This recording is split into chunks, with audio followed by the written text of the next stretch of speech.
Hello. It's nice to see you. I can't really see you. It's nice to know that you're out there. Okay, I'm going to go.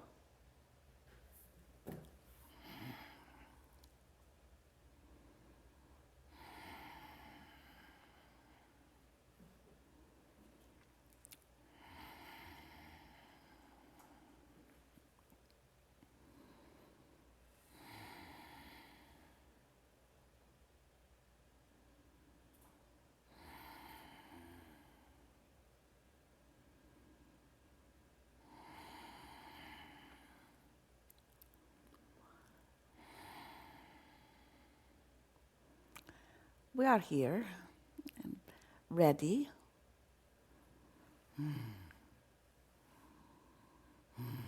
It is nice to have an opportunity to visit.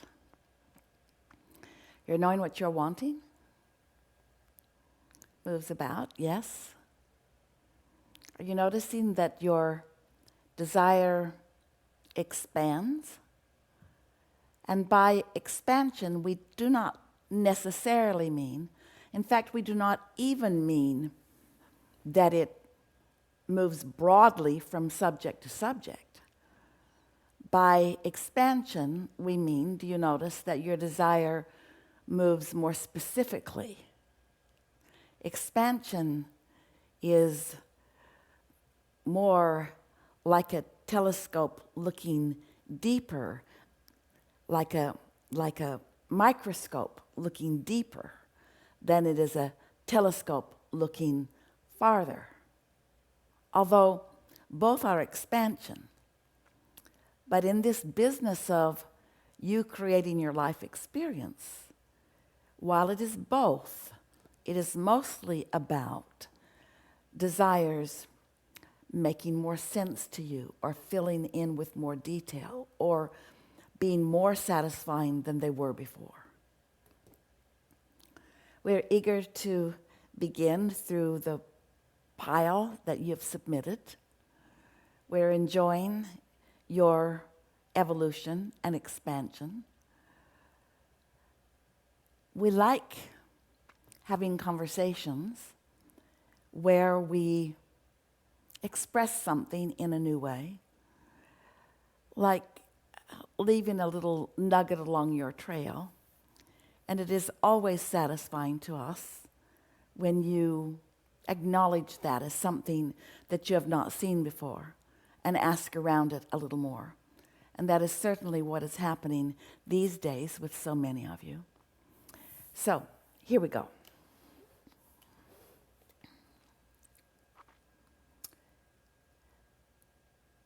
That rampage of appreciation for the past you did was so powerful because focusing there not only infuses the past with perfection, but it also kind of dominoes its way into transforming the present moment and the future into perfection as well. We especially liked your use of the word dominoes, as in dominoes stacked up. You ever do that? Esther remembers putting them all around the living room floor and tipping one and watching them go and go and go and go and go and go and go. Dominoes, meaning that affects that, and that affects that, and that affects that, and that affects that, and that affects that. And so that really is a law of attraction analogy, isn't it? When whatever you've got going on affects the next, and the next, and the next, and the next. Whether you are looking into your microscope or whether you are looking into your telescope, whether you're looking into the past or whether you are looking into the future, still there is richness for you to discover no matter where you are looking. You go on. Now for my question. You've said that teaching people to have no thought is easier than teaching people to have pure positive thought. And that's why you teach meditation and quieting the mind. Would it be okay to meditate on the pure positive thought that I seem to have found with that last rampage of appreciation for the past that you did. Of course, it's all right to do a rampage of appreciation anytime you feel the domino effect to do that. The reason that we say, and we say it often, you're right, that it's actually easier when we're interacting with most people to show you how to quiet your mind altogether than it is to show you how to think only positive thoughts, is because by giving your attention to something that has very little interest in it, your mind will slow down. While when you have a lot of momentum going because of the details, whether you're looking into your telescope or your microscope, when that kind of momentum gets going, it takes more to slow it down. So now let's talk about why. This is not something that anyone has ever asked before. So let's talk about why that is, and let's evaluate whether it is even always the case. So imagine you're on a train and the train is going 100 miles an hour. The train has weight, and the weight, of course, is part of the factor of its velocity. It has engines, and the engines, of course, are factors of its velocity. Yes? It is moving through time and space over geographical terrain, and so gravity has an influence on its velocity. If it's going uphill, the engines work harder than if it is going downhill. If it is going downhill, the gear or the braking system is working harder than if it is moving on flat surface.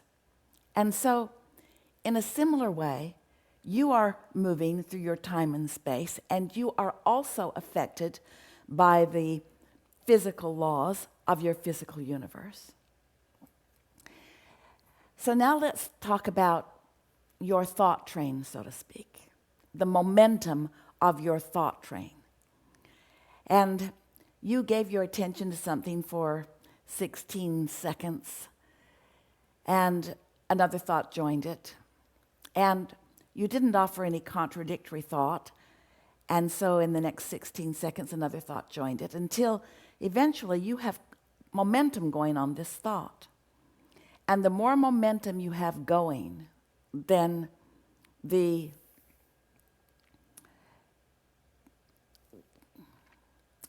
less quickly you could stop the thought or change the direction of the thought. So momentum is a product of your attention. Momentum is your attention and the factor of the law of attraction to your attention. So your attention to a thought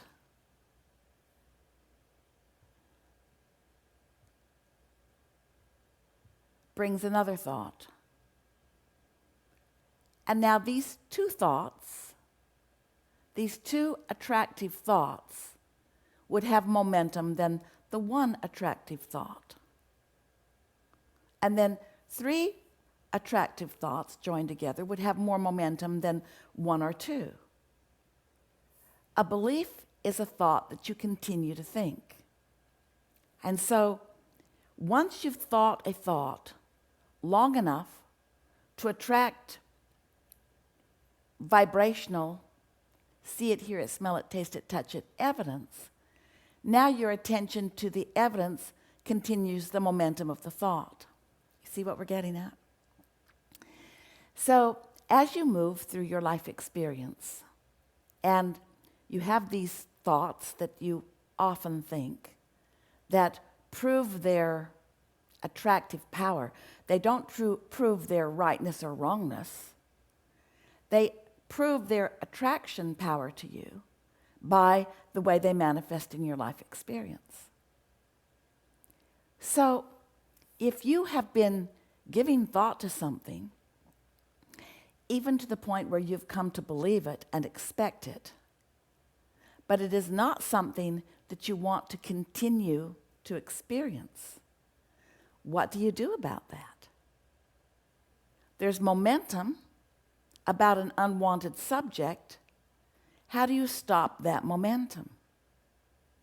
Well, the answer to that is you don't give it your attention. But the law of attraction says it's not easy for you to not give your attention to something that you have already created momentum about. So what our comment about it's easier to show you how to quiet your mind and have no thought than it is to teach you the way to look at existing thought in a different way. Because when you look at an existing thought, there is a strong tendency to see that existing thought in the way that you've been seeing it before. It is easier to quiet your mind. The way you quiet your mind, the way we have been teaching it, the way that we have discovered is most effective, is that you give your attention to something that is of very little interest to you, of very little attraction power to you, something that is inconsequential, something that doesn't ask for your involvement, something that doesn't stimulate your thought process. So, listening to something like a sound, in most rooms, especially in the summer, there's a sound in the room, often of an air conditioner. If you're out in the outdoors in most cities, there's the sound of life moving about, traffic moving about.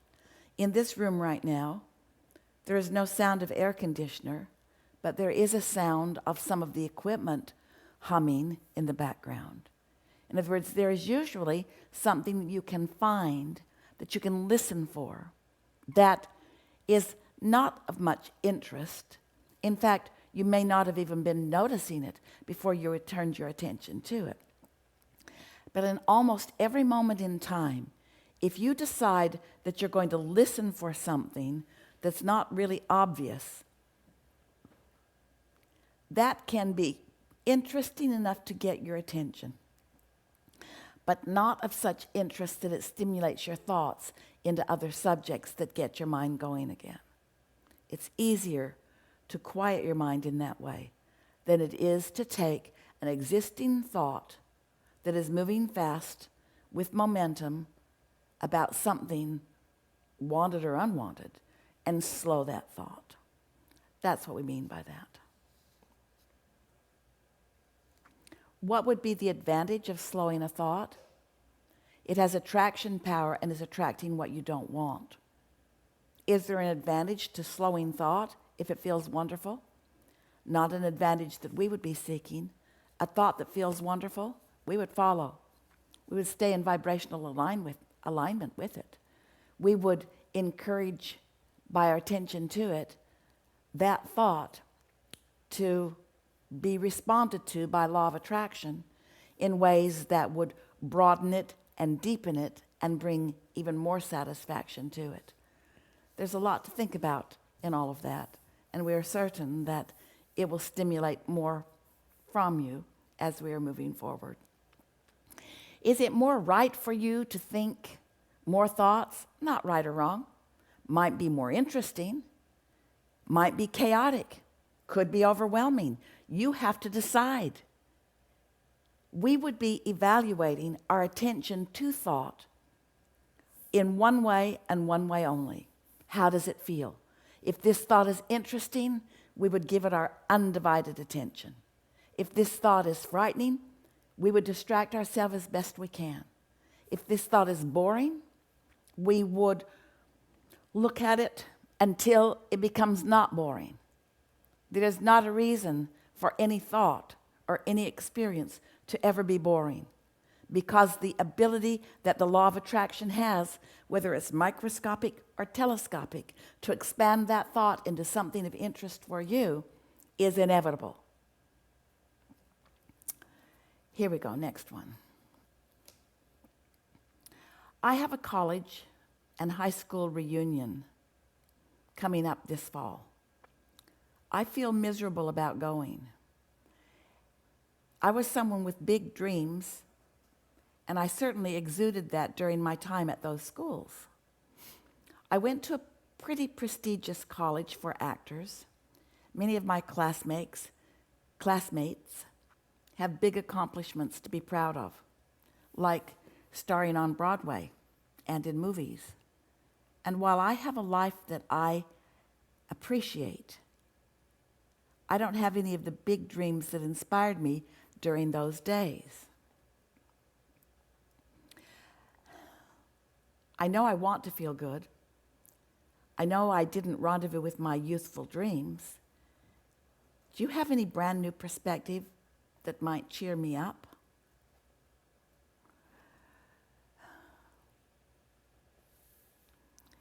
We think the conversation that we just had before we read your note is a good basis for you to understand what we're going to say to you now. Your note implies that you have a responsibility, or at least that it's better to get your dreams defined early in life. What we heard you say, really, is that while you didn't catch on to that idea early in life, certainly you have caught on to it later. You said, I'm proud of my relationship with you, Abraham. That I am proud of. In fact, you said the only real thing I'm proud of. But think about what you're saying there. What you're saying is, I came to understand how the laws of the universe work. And now I am satisfied. You said that to us already. I'm satisfied. Your words were that I've learned to appreciate. I've come to appreciate life because I've come to understand how the laws of the universe work. We would spend no time, if we were standing in your physical shoes or anyone's physical shoes, comparing where their dreams started in comparison to where our dreams started. We wouldn't even spend any time comparing dreams. We think what you're talking about mostly to us here is that you spoke out loud when you were in those schools about the things that you deemed important. Because back in those days, it seemed important to you to say it out loud so that others could hear it. And now you've come to understand that you're not appreciating or expanding for the view of anyone else. You're doing it for your own personal satisfaction. That's the thing that this letter to us says to us more than all other things that it implies. We think it is a wonderful thing when anyone comes around to understanding that whenever you are performing or behaving with a keen eye to how others are seeing you, that what you think they might want to see might be the motivation that gets you to say the things that you say. And now we hear you say that you've come to a point in life of understanding that you were never doing it for them anyway. You're doing it for you. At least that's what we are wanting you to glean from the time that you spend with us, from your connection to your inner being. You didn't come here to surprise and delight others, although you do it all the time. You came here for the surprise and delight of life experience, understanding that everyone is going to receive whatever it is that they are a vibrational match to. We would go to those reunions not with, you say you feel miserable about going.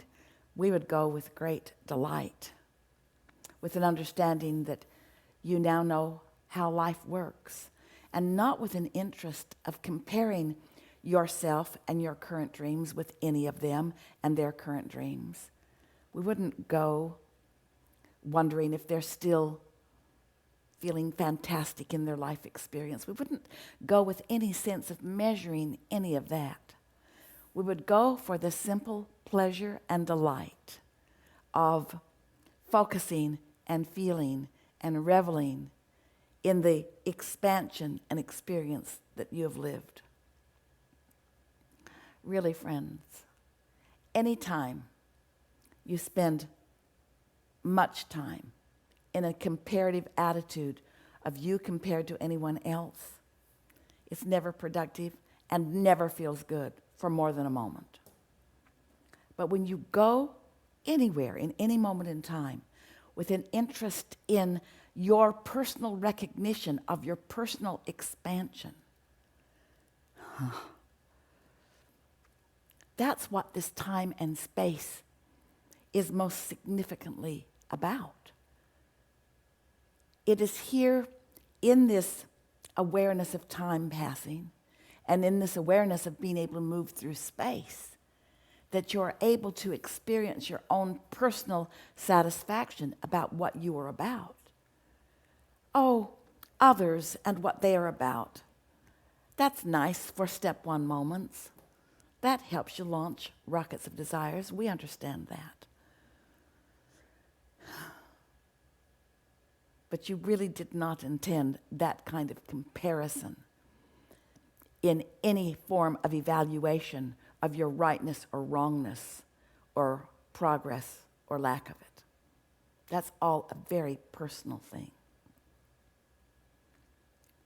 Where you stand and the desire you've launched and your relationship to that active desire that is calling you, that's how you are happily ever after, or happily always happy, always happy. Again, so much good stuff to think about there.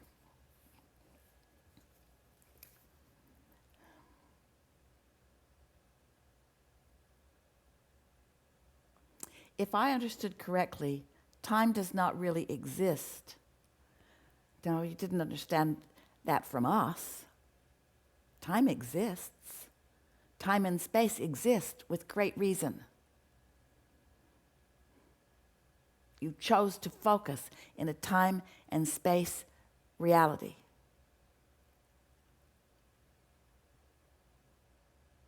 So then your next question doesn't really apply. You say, does this mean in a next life I could be born in 1950 again? Certainly not. You're moving through time and space. You're becoming more. There's a lot of confusion on that subject from a lot of people that are looking at it from a very narrow perspective. Time is expansive. You could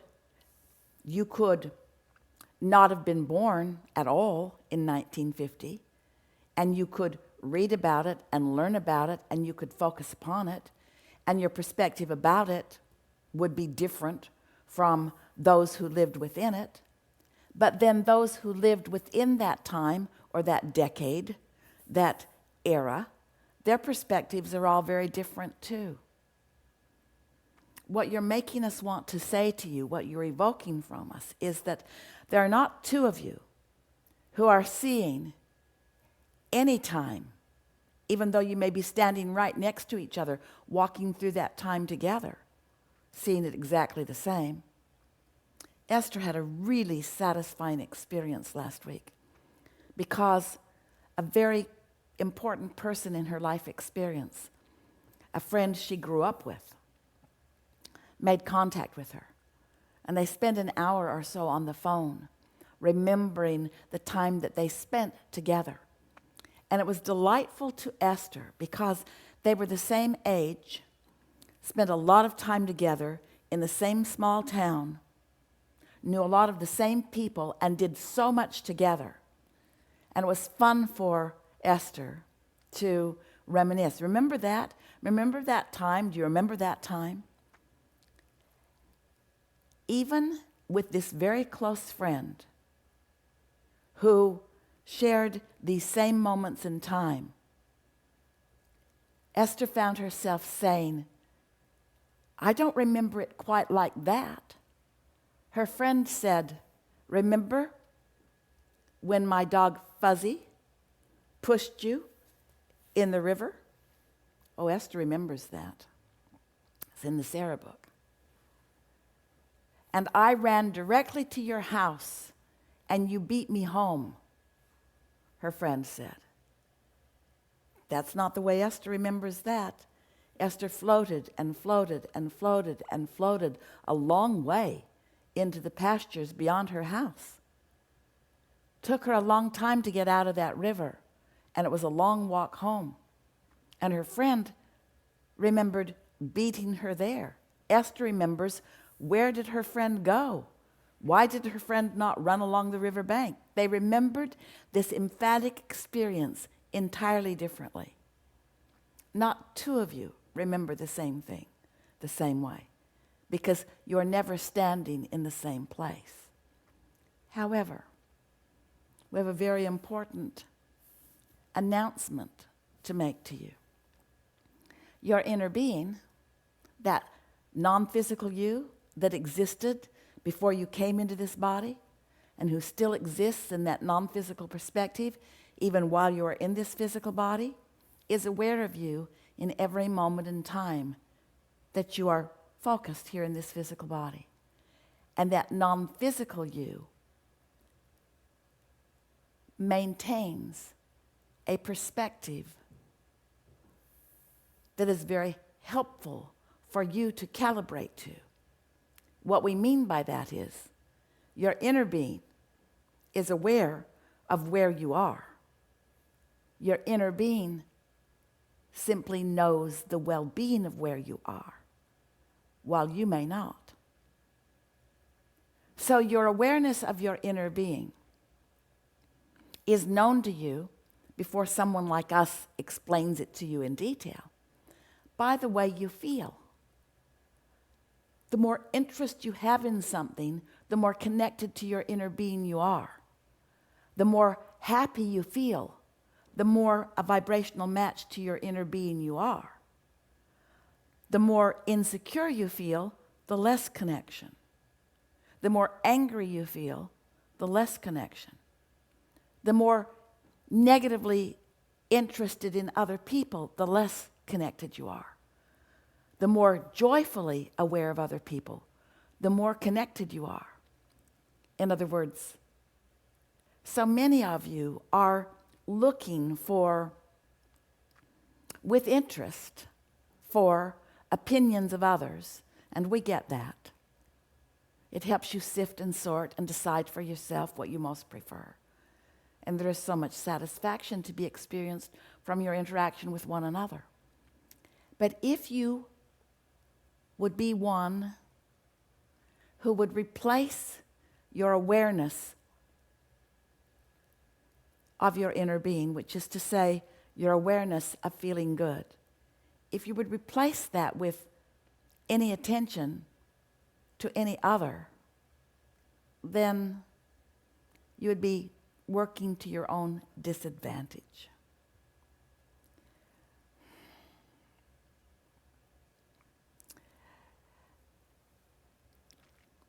My question is about the difference between moments of alignment and the vortex. You often speak of getting into alignment with your desires and getting up to speed with your inner being. That's just what we were talking about, isn't it? And so much of the time I'm seeing signs of alignment. We would say feeling signs of alignment. I'm receiving pre-manifestational thoughts, advanced announcements, numbers lining up. Numbers can even line up when I'm in the midst of contrast, or even when I'm out of the vortex for sure. But recently, I've gotten into the vortex, which that's our analogy meaning, in such prolonged 16 seconds, 16 seconds, 16 seconds, 16 seconds, 16 seconds, 16 seconds, alignment with inner being. So much prolonged alignment with inner being that you are actually seeing whatever you are seeing through the eyes or the perspective of your inner being. Joining, you might say, your inner being's perspective, blending so much with that broader perspective that what your inner being knows or perceives in any moment in time is what you perceive. For example, if you were to do that as you are interacting with an animal,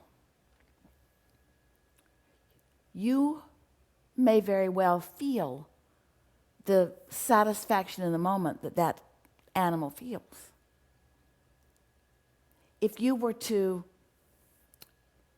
be connected to your inner being while you're observing another human, and you are noticing that that human is in distress, and that distress that the human is feeling is causing you distress, then you have deviated from the perspective of your inner being. You are no longer blended, and you are no longer seeing this situation through the eyes of Source. This is an important question that's coming up here. Recently, I've gotten into the vortex for about 3 full days. I realize now that I've been in there many times, even before I knew of your teachings. But I've noticed a big difference between the vortex, which is delicious and all-knowing and consuming in the most amazing and wonderful ways, and signs of alignment, which are little pockets of goodness, like numbers lining up or divine timing. So again, we're talking about degrees, aren't we? We're talking about momentum. We're talking about the train on the track. We're talking about you having awareness in your time and space of these laws of the universe. The more conscious awareness that you have of these things, then the more deliberately you are able to focus yourself in any point in time. If we were standing in your physical shoes, and we now know, standing in your body, as you are coming to know, about the law of attraction, about the existence of your inner being, we would be making it our top priority, our every moment of every day priority, to be finding something, no matter where we have to look for it, that feels good. Because we would understand that in that feeling good, we have full view of whatever we are giving our attention to. That's really what you planned to do when you said you'd come forth into this body. That you would come to your awareness of what you desire, and then that you would give undivided attention to that desire for the satisfaction of experiencing what it feels like to move through time and space and feel your own personal expansion. You are a creator, and friends, you've been listening to us talk about your creative abilities and your creative desires for quite a long time if you've been listening to us for a while. We don't talk about anything else. But in this moment, we would like to remind you, maybe you're hearing this for the first time, that your primary creation, your dominant intention about creating, is the creation of the expansion of you. And in time, you come to understand your interconnectivity with all others. So you lose any sense of competition.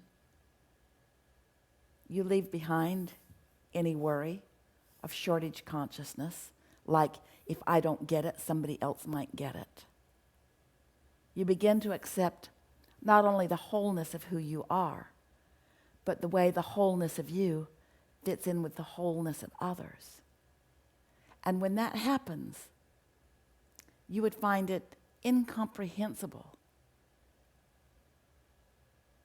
to think mean or hateful thoughts toward or about another.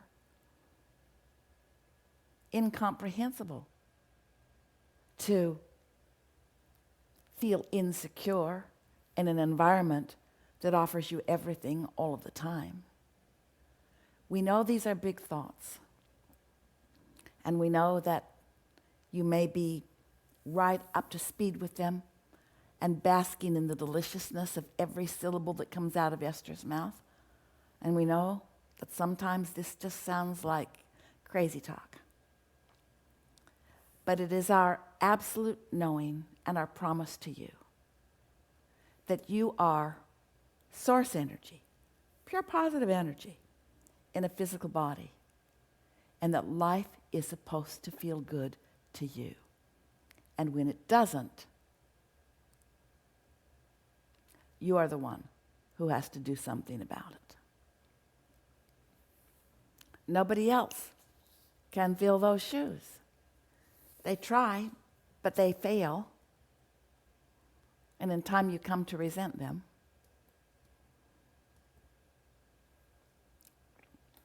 Next one.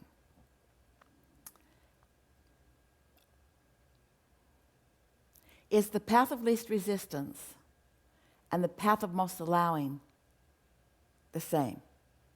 It's the same. Same or different, you're asking.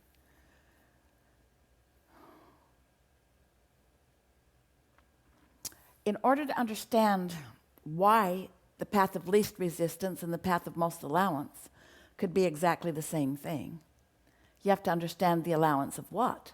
The least allowance or the most allowance of what? Of your connection to your wholeness. So the path of least resistance means you're doing fewer and fewer things that get in the way of your alignment. And the path of most allowance is you're doing more and more things to allow more of your alignment. So again, we're just talking about that stick. Like every subject is two subjects, wanted and absence of wanted. So absence of wanted on one end of the stick and presence of wanted on the other. Least allowance on one, most allowance on the other. And in this time and space, where there's evidence of all of that around you, you are able to calibrate. You're able to understand. You're able to feel what came before and what came after. Sometimes you want to talk to us about time, and we say, instead of talking about time as it moves forward or as it continues to evolve, instead of talking about time, let's talking about more and less. There is more now than there just was, and there was less then than there now is. Because everything is always becoming more. And so the time and space are perceptual experiences that help you to feel or note or comprehend your expansion, your moreness, your evolution, your eternalness. Next one. I'm wondering if joy and love are the highest emotions that humans can experience. Well, they are what we have put on the emotional scale at the top with joy and knowledge and empowerment, freedom, love, appreciation. Those are all up there at number one. And also, we want to say to you that they're all at number one, joy, knowledge, empowerment, freedom, love, appreciation, because from your physical human perspective, they are identical in vibrational frequency. And at the bottom, fear, grief, depression, despair, powerlessness. And then everything else in between. So let's calibrate for just a moment. This is a really wonderful question that you're asking here. Let's calibrate on these emotions. First, we remind you that your emotions are the way that you feel your blendedness or lack thereof with your own inner being, your full connection or your less full connection. It can never be really disconnected. You can pinch it off, but you cannot really ever disconnect from the energy that really is you. So we just want to make a simple statement that could be a simple observation on your part, an emotional observation. Have you noticed how insecurity and fear, they feel the same? Fear, insecurity, powerlessness. We put depression and despair in there together. But that fear and that insecurity and powerlessness, acknowledge that what those feelings, emotions really are. It's just the complete opposite end of the stick of love and empowerment and appreciation. Don't make it complicated. Just feel the emotions and notice how love feels in comparison to fear. How appreciation feels in comparison to despair.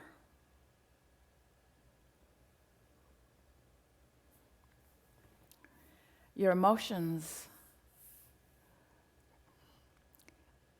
you assign meanings to them, and you compare them, and you compare people who are feeling them, and you make evaluations of the people who are feeling them, and you scramble your brain, you cause chaos in your own vibration unnecessarily. If you could just focus into realization that these feelings are simply about how much of you you're allowing in a moment in time and how much of you you're not allowing in a moment in time. It's not about your rightness or wrongness or goodness or badness. It's simply about your fullness or emptiness. Empty is too strong a word. You're feeling the fullness of you, full of yourself, or not. Joy and love are the highest emotions that humans can experience. Are they the highest of all vibrations?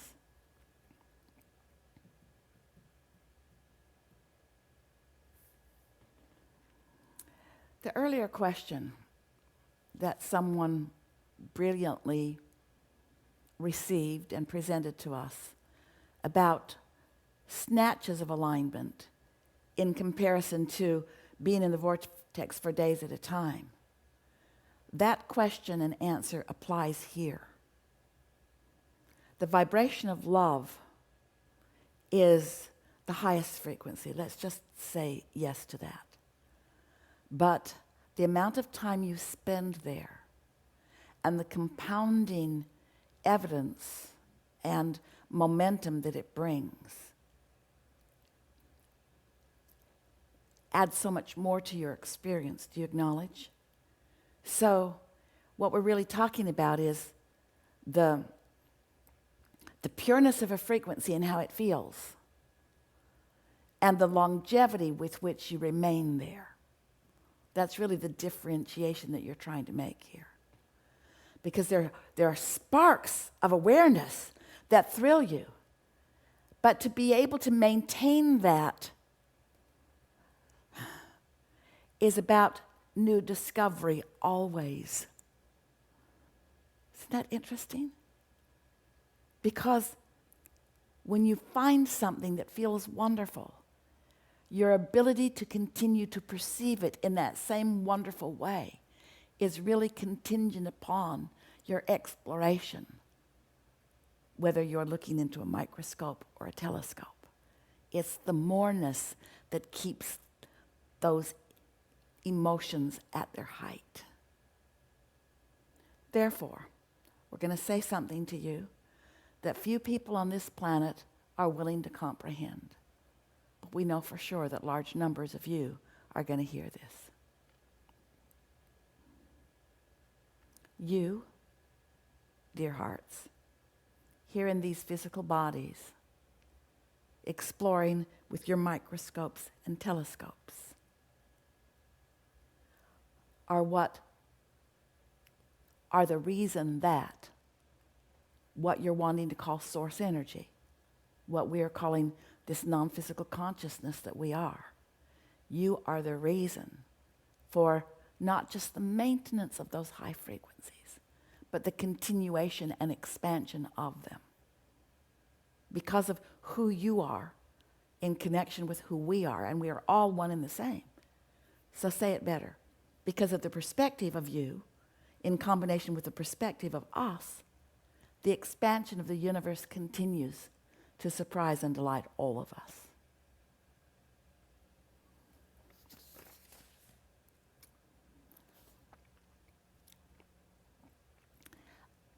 This person says, letting it in. During my meditations, I often feel my head start to move on its own. By that you mean without your intention. Your mind is quieted, so you're not thinking about moving your head, but you have awareness that your head is moving on its own. Side to side, sometimes in a circle. Is there something I can do to deepen this experience? What you are experiencing is connection with your inner being, which means you are blended with the frequency, you're blended with the vibration, you're blended with the thought, you're blended with the thinker that is your inner being. And that inner being who is now doing the thinking is thinking about moving your head. You're not thinking about moving your head. Your inner being is thinking about moving your head. And you are a receiver of the thinking that your inner being is thinking. So when you digest that, think about that in relationship with everything else that we've been talking about here today. You as an extension of that non-physical energy.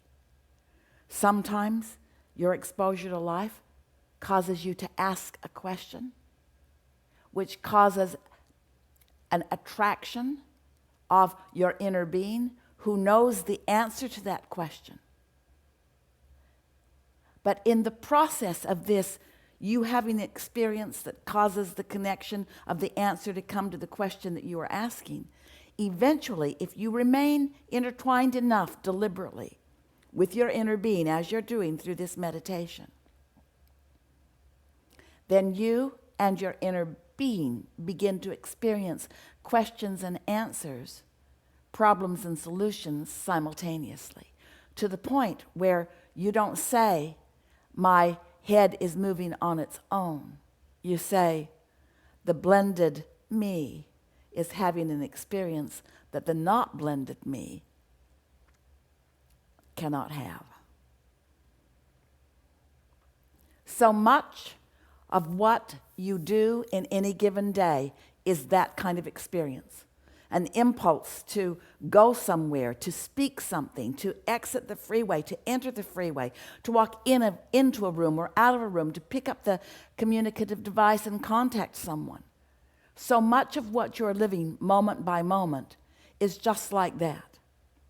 And you want to call it conscious and unconscious, and we want to call it conscious and superconscious.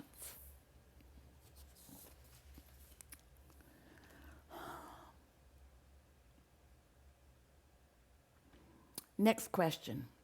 Can you marry the concepts of it's an inside job with help is on the way? Well, if you are tuned in, tapped in, turned on, we've been talking about that all day so far. You've meditated yourself there or appreciated yourself there so that you are in sync, you are in the flow, not just with your inner being who may be moving your body, but in flow with the cooperative components of your time and space, zigging and zagging and aligning with wanted, moving about in this dance of deliberate creation. As you are moving about in your physical body, tuned in, tapped in, turned on, we call that connected to your source energy, connected to what's coming forth from within you. We would call that an inside job. And there is no greater value to you than that. Usually, when you use the expression help is on the way, it's because you've lost some of that connection. You know the potential of it exists. You know that your inner being exists. You understand the laws of the universe. And so you are saying help is on the way in a way of helping yourself to relax and allow your connection. It's a way of diffusing any concern that you are consciously aware of might be blocking your alignment and your help.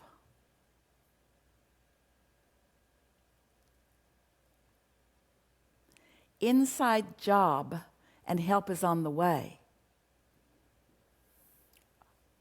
are both phrases that indicate your awareness and your accomplishment of connection to your source energy, all the stuff we've been talking about. The help that comes from everywhere, which helps us to say in an even more emphatic way than we said just a few minutes ago. Everything and everyone in this leading edge time and space have the potential of being cooperative components to you.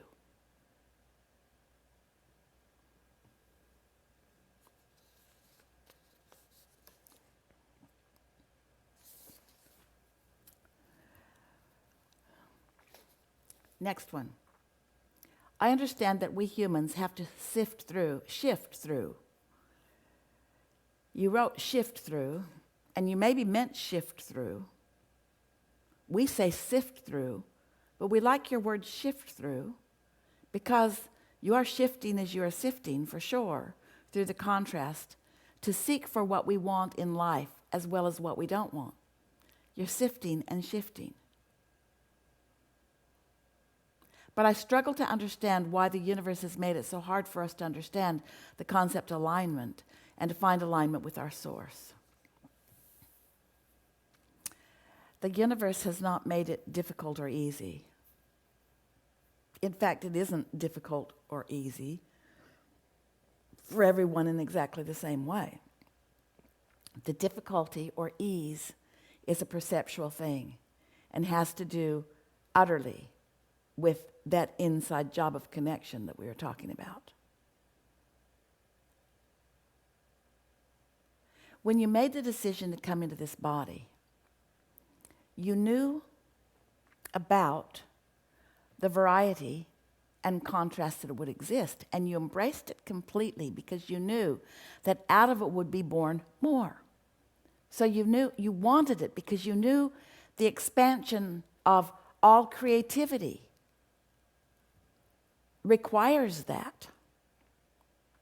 You also knew that you were coming into a physical apparatus that is full of tissues and nerves and chemistry. You understood completely, even before you came into this body, how feelings and emotions are one and the same. That emotions are vibrational indicators that can be felt through the see it, hear it, smell it, taste it, touch it, physical aspects of your body. So you felt certain, you were certain, you knew for sure that you would be able to distinguish alignment. But you further knew that you sought feeling good.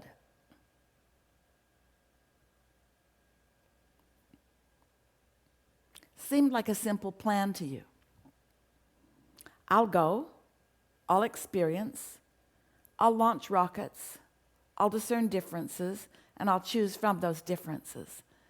And then I will feel my way to satisfaction of the manifestation and expansion of those creations.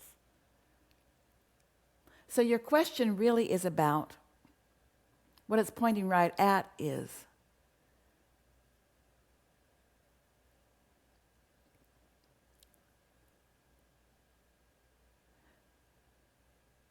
why did I not, or why do we not, we humans, why do we not remain more insistent on feeling good?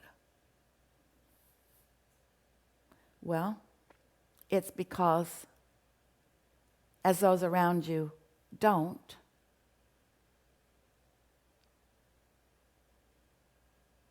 in their quest for finding their own alignment,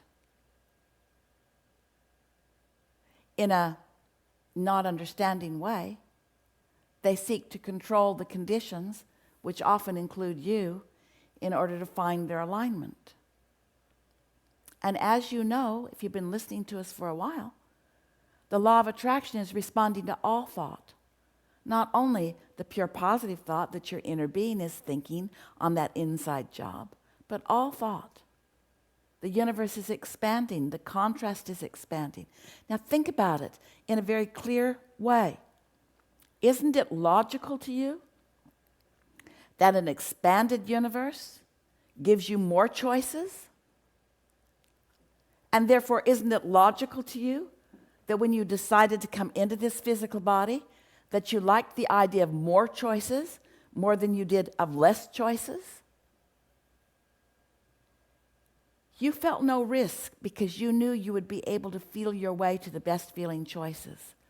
And friends, we want you to know that even when you stand in a moment in time or in an environment where it feels like so many are out of sorts and so many are pushing against so much and so many are feeling pain or fear and insecurity, still, we want you to know, and we know that you can feel it as we chew with you here.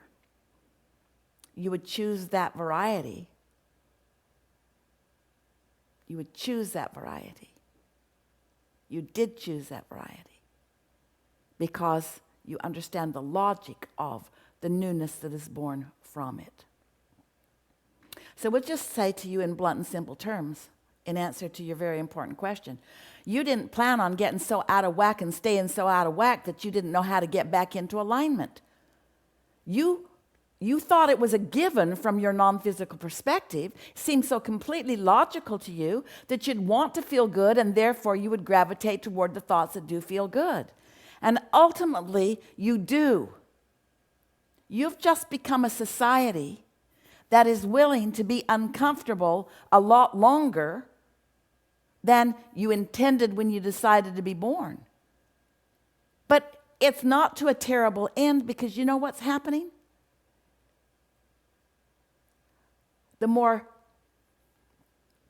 negative emotion you feel from thinking thoughts that your inner being doesn't think, thoughts of hate and meanness that always stem from fear and insecurity, the more of that the more of you are finding yourself in the midst of, the more rockets of desire that you are launching to find your way.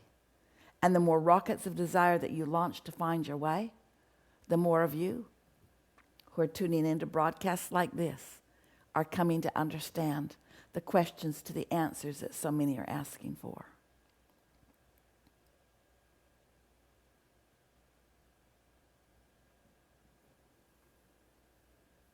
We could say it to you in a simple way, something that sort of got a foothold in your environment. Insecure people who sought to control you,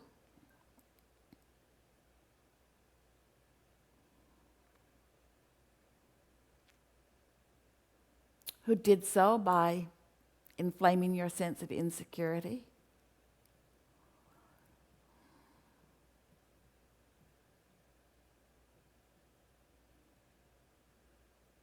Have perpetuated an environment, sort of like the train moving down the track, that is now out of their own control,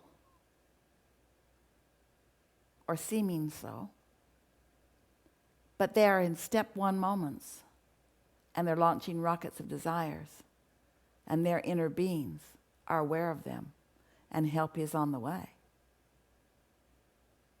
If you want to be of advantage, then when you see someone insecure and flailing about and behaving in meanness and anger and control, don't have a knee-jerk response to them. Instead, Understand them as your inner being does and as their inner being does.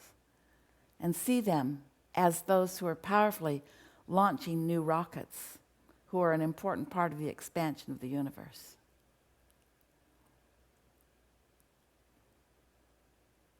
Your question says, why is it so hard? But what your inner being hears is, this is a bigger question being asked than before.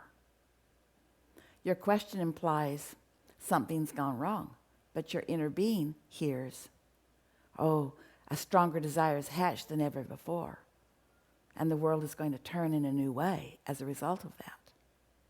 Your question implies that something's gone wrong, when your inner being knows everything's unfolding just the way that you knew it would. So what we're talking about here is one thing and one thing only: your sensitivity to your emotional self, your sensitivity to your emotions. And now that you know what you know, it can never be hard again. Isn't that the way that it is? Knowing what you know, knowing that your inner being exists, knowing that you are an eternal being, knowing that you have guidance, knowing that this negative emotion that you are feeling means that you're just not seeing it the way your inner being does, which causes you to launch a rocket of desire that makes you want to see it the way your inner being does. More people than ever before are reaching for better feeling thoughts than ever before, because the thoughts that they are thinking are feeling worse than they've ever felt before. This is a magnificent tipping point, when many more people are going to begin to allow more of what they want into their experience. And those like you who understand it are standing by to call them in the direction of that more and more. We think this is a really good time for a segment of refreshment.